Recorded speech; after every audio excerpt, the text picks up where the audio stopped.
Hey there, it's Tori Rose, and I wanted to come and give you a pandemic tip, especially when we are talking about all the mass hysteria and chaos that is concerning toilet paper.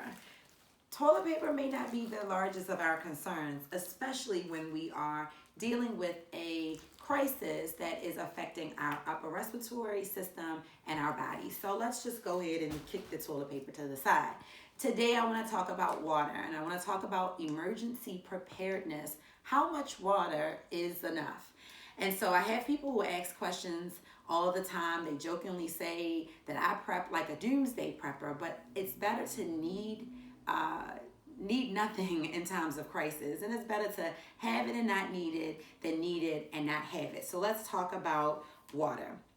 Our bodies are made of water, we know this, and water is the most important nutrient to our bodies.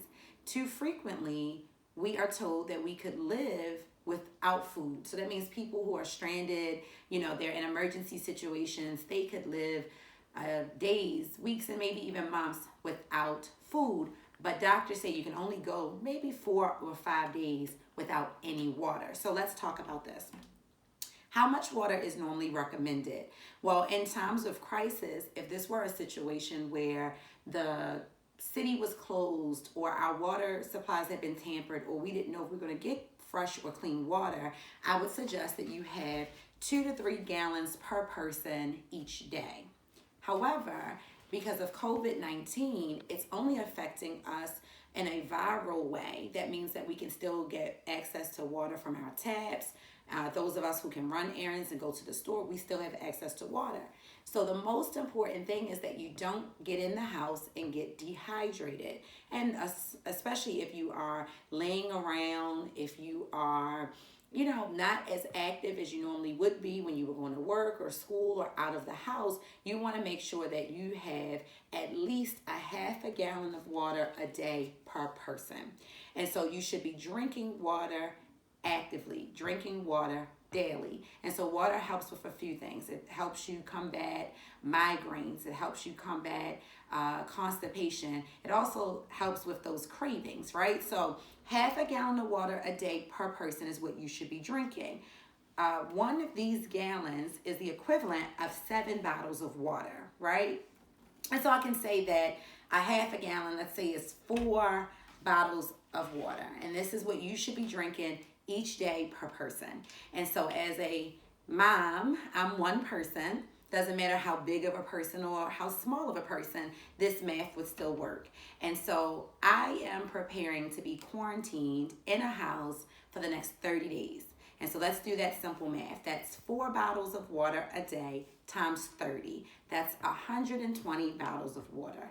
And so if you have a standard case of, let's say, Deer Park, and they come 24 bottles, you want to have at least 6 of those cases for you individually for the next 30 days.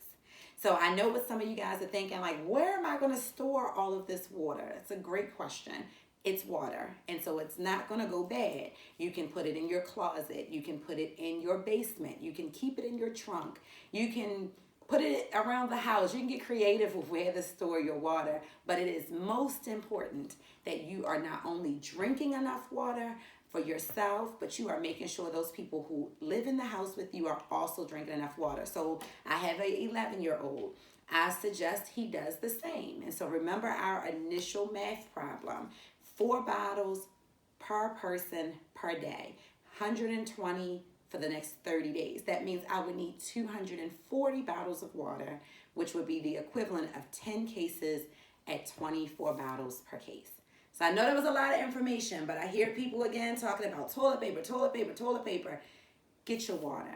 Let's stay hydrated. Let's stay prepared. And let's be ready for whatever this COVID-19 pandemic and crisis brings our way. And how we're going to do that is by staying healthy and staying hydrated. I'm Tori Rose. I hope you find this video helpful. And I'll be bringing you additional tips throughout the month. Thank you and stay well.